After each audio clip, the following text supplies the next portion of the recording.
Құрметті менің YouTube көрермендерім, менің каналыма тіркелмеген болсаңыздар, міндетті түрде тіркеліп қойыңыздар. Сіздермен күнделікті керемет денсаулықтарыңызға пайдасы бар ақпараттармен бөлісіп отыратын боламын.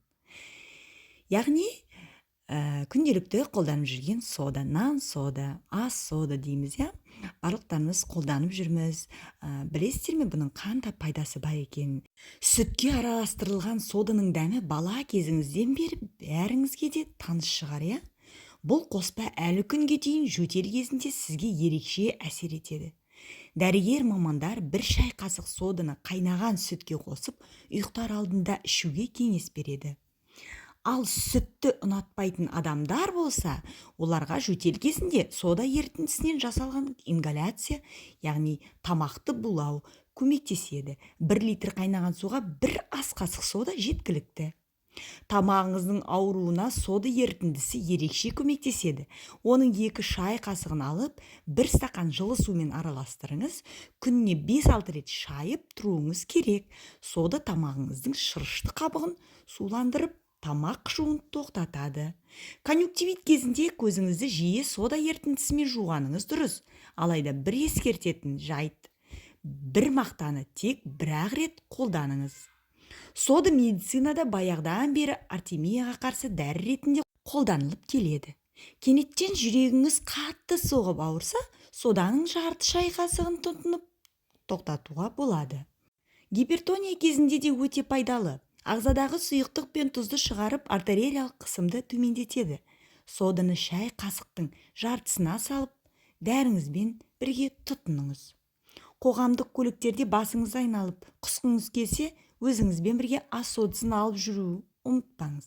Егер біреу қышқылға күйіп қалса, оған тез арада сода ерітіндісін жағып байлап тастаңыз.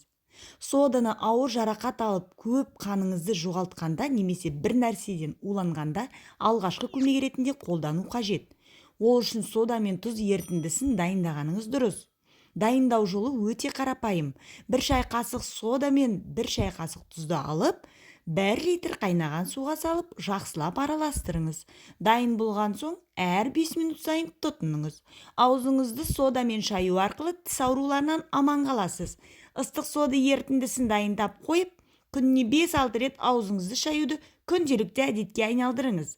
Сонда сізге тіс дәрігеріне қаралудың да қажеті болмайды.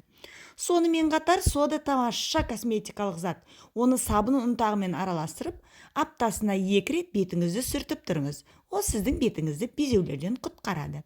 Сода тіс пастасының да орнын ауыстыра алады. Оны мақтаға малып алып, тісіңізді тат кеткенше ысқылаңыз. Көп ұзамай нәтижесіне көзіңіз жетеді.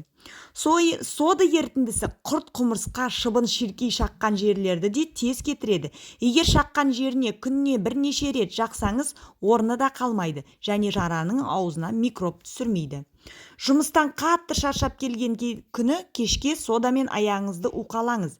5 ас қасық соданы 10 литр жылы сумен араластырсаңыз жетеді. Содан кейін 15 минут аяғыңызды суға салып уқаласаңыз, шаршағаныңыз бірден басылады. Құрметті көрермендер, менің каналыма көріп тұрып, подписка жасамаған болсаңыздар, міндетті түрде жасап қойыңыздар. Келесіде мен сіздермен бірінші болып шығатын боламын.